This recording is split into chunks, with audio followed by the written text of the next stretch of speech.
Hi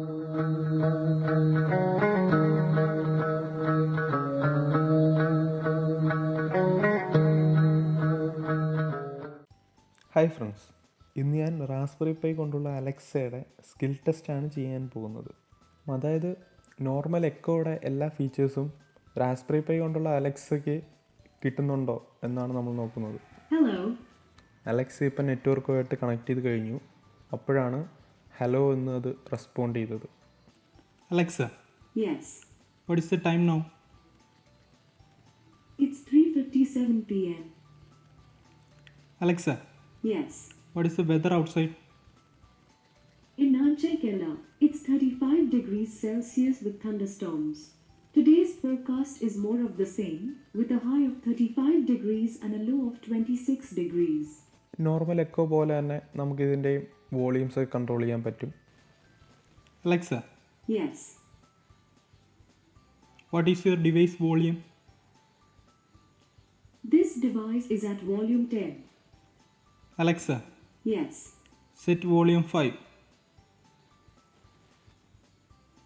Alexa, Yes. what is your device volume?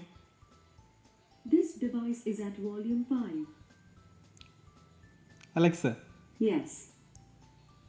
can you play a song?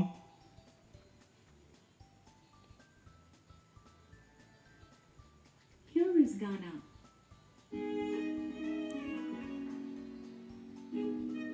Alexa, Yes. stop song. Okay, നമുക്ക് songs കേൾക്കാനും പറ്റുന്നുണ്ട്.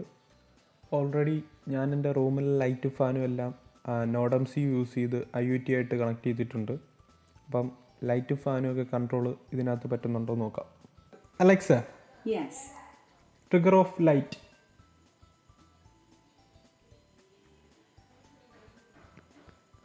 Sending that to effect. Alexa, Yes. trigger on light.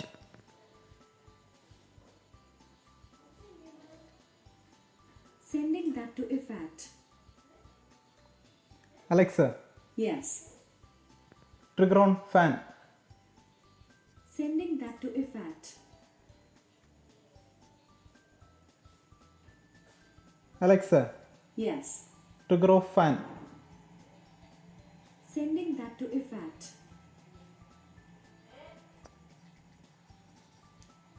Alexa, Yes. trigger on socket. Sending that to effect. Alexa, Yes. trigger off socket. Sending that to effect. ഇതിപ്പം എൻ്റെ റൂമിൽ മാത്രമാണ് control വരുന്നത്. ഇതേപോലെ തന്നെ ഞാൻ ഒരു സ്മാർട്ട് പ്ലഗ് കൂടി ക്രിയേറ്റ് ചെയ്തിട്ടുണ്ട്. ഈ സ്മാർട്ട് പ്ലഗിലും ഒരു നോഡംസി വെച്ചിട്ടുണ്ട്, ഒരു റിലേ മൊഡ്യൂൾ വെച്ചിട്ടുണ്ട്. ഇതെവിടെയെങ്കിലും കൊണ്ട് പ്ലഗ് ചെയ്തിട്ടിരുന്നാൽ മതി, എന്നിട്ട് സ്വിച്ച് ഓൺ ചെയ്തിട്ടിരുന്നാൽ മതി. അപ്പോൾ നമുക്ക് ഈ അലക്സ വഴി തന്നെ ആ പ്ലഗിനെ ഓൺ ആക്കാനും ഓഫ് ആക്കാനും പറ്റും. TV സോക്കറ്റിന് അടുത്തൊക്കെ കൊണ്ട് യൂസ് ചെയ്യുകയാണെന്നുണ്ടെങ്കിൽ നമുക്ക് അലക്സ ത്രൂ നമുക്ക് TV ഓൺ ആക്കാനും ഓഫ് ആക്കാനും പറ്റും. Alexa, Yes. trigger on smart plug. Sending that to effect.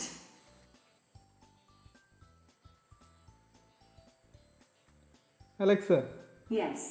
trigger off smart plug. Sending that to effect. അപ്പോൾ ഫ്രണ്ട്സ്, നോർമൽ എക്കോ പോലുള്ള ഡിവൈസുകളിൽ അവൈലബിൾ ആയിട്ടുള്ള എല്ലാ ഫീച്ചേഴ്സും നമുക്ക് ഈ റാസ്ബെറി പൈ ഡിവൈസിൽ അവൈലബിൾ ആവുന്നുണ്ട്. ഇത് ക്രിയേറ്റ് ചെയ്യാൻ വലിയ പാടൊന്നുമില്ല. ഫസ്റ്റ് നമുക്ക് വേണ്ടതെന്ന് പറയുമ്പം ഒരു ആമസോൺ ഡെവലപ്പർ അക്കൗണ്ട് വേണം. ജിറ്റ്ഹബിൽ ഇതിൻ്റെ എല്ലാ കോഡ്സും സ്ക്രിപ്റ്റും എല്ലാം അവൈലബിൾ ആണ്. അതിൻ്റെ ലിങ്ക് ഞാൻ ഡിസ്ക്രിപ്ഷനിൽ കൊടുത്തിട്ടുണ്ട്. ജിറ്റ്ഹബിൽ തന്നെ ഇതിൻ്റെ ഒരുപാട് കോഡ്സ് അവൈലബിൾ ആയിട്ടുണ്ട്. അതിൽ ഏറ്റവും ബെറ്ററായിട്ട് തോന്നിയൊരു കോഡാണ് ഞാൻ ചെയ്തേക്കുന്നത്. ഫസ്റ്റ് ചെയ്ത ടൈമിലൊക്കെ എല്ലാ കൺട്രോളും അവൈലബിൾ അല്ലായിരുന്നു. ഏറ്റവും ലാസ്റ്റ് ചെയ്തതിനകത്താണ് എല്ലാ കൺട്രോളും അവൈലബിൾ ആയിട്ട് കിട്ടിയത്. അപ്പോൾ അതിൻ്റെ ലിങ്കാണ് ഞാൻ കൊടുക്കുന്നത്. പിന്നെ ഇതിനകത്ത് ഈ വേക്ക് വേർഡ്സോ, അതായത് ഈ ഹലോ എന്ന് പറയുന്നതും യെസ് എന്ന് പറയുന്നതും ഒന്നും നോർമലി വരത്തില്ല. അത് ഞാൻ എക്സ്ട്രാ ആഡ് ചെയ്ത് കൊടുത്തതാണ്. അതേക്കൂട്ട് ഈ LED നോട്ടിഫിക്കേഷൻ കാണിക്കുന്നതെന്ന് വെച്ച് കഴിഞ്ഞാൽ ലിസൺ ചെയ്യുമ്പം ആ ബ്ലൂ ലൈറ്റ് കത്തി നിൽക്കും. അത് കഴിഞ്ഞ് ലിസൺ, തിങ്കിങ്, സ്പീക്കിംഗ്, ഈ 3 സ്റ്റേജിലോട്ടാണ് ഇത് പോകുന്നത്. അപ്പോൾ തിങ്ക് ചെയ്യുന്ന ടൈമിൽ ഈ 2 ലൈറ്റും മാറി മാറി കത്തും. ബ്ലൂവും RGB LED മാറി മാറി കത്തും. അത് കഴിഞ്ഞ് സ്പീക്ക് ചെയ്യുന്ന ടൈമിൽ RGB LED മാത്രം അപ്പോൾ ആ രീതിയിലാണ് ഇതിൻ്റെ നോട്ടിഫിക്കേഷൻ അറേഞ്ച് ചെയ്തേക്കുന്നത്. നോർമലി നമുക്ക് ഈ റാസ്ബെറി പൈ HDMI പോർട്ട് വഴി കണക്ട് ചെയ്യുവാണെങ്കിൽ നമുക്കിതിൻ്റെ ഓരോ സ്റ്റേജസും നമുക്ക് ഡിസ്പ്ലേയിൽ കാണാൻ പറ്റും. അപ്പോൾ അങ്ങനെയാണ് നോർമലി വർക്ക് ചെയ്യുന്നത്. ഇതിപ്പോൾ അങ്ങനെ ആകുമ്പോൾ നമുക്കൊരു മോണിറ്ററും കൂടെ ഇതിന് ഡെഡിക്കേറ്റ് ചെയ്യേണ്ടി വരും. അതിന് പകരമായിട്ടാണ് ഞാൻ LEDs യൂസ് ചെയ്ത് അതിനെ ഇൻഡിക്കേറ്റ് ചെയ്തതും. പിന്നെ വോയിസ് ഫീഡ്ബാക്ക് കിട്ടുമ്പോഴത്തേക്കിന് നമുക്കിപ്പം LED നമുക്ക് കാണാൻ പറ്റത്തില്ലെങ്കിലും നമുക്ക് റൂമിൽ എവിടെയിരുന്ന് വേണമെങ്കിലും വോയിസ് ഫീഡ്ബാക്ക് വെച്ചിട്ട് നമുക്ക് കൺട്രോൾ ചെയ്യാൻ പറ്റും. പിന്നെ റൂം കൺട്രോളിന് ഞാൻ യൂസ് ചെയ്തേക്കുന്നത് IFTTTയും Adafruit IO ആണ് യൂസ് ചെയ്തേക്കുന്നത്. IFTTT എങ്ങനെ വർക്ക് ചെയ്യുന്നതെന്ന് വെച്ചാൽ നമ്മളിപ്പം അലക്സ ത്രൂ ഒരു കമാൻഡ് സെൻഡ് ചെയ്യുക അല്ലെങ്കിൽ ഒരു റിക്വസ്റ്റ് സെൻഡ് ചെയ്യുമ്പോഴത്തേക്കിന് അത് അഡാഫ്രൂട്ടിലോട്ട് ആ റിക്വസ്റ്റ് ഫോർവേഡ് ചെയ്യും. അതായത് നമ്മുടെ IoT ഡിവൈസസ് അല്ലെങ്കിൽ നമ്മുടെ NodeMCU ഓൾറെഡി അഡാഫ്രൂട്ടുമായിട്ട് കണക്ട് ചെയ്തിട്ടേക്കുക. അപ്പം അഡാഫ്രൂട്ടിൽ എന്തെങ്കിലും ചേഞ്ച് വരുന്ന ടൈമിൽ അത് NodeMCUവിൽ റിഫ്ലക്റ്റ് ചെയ്യും.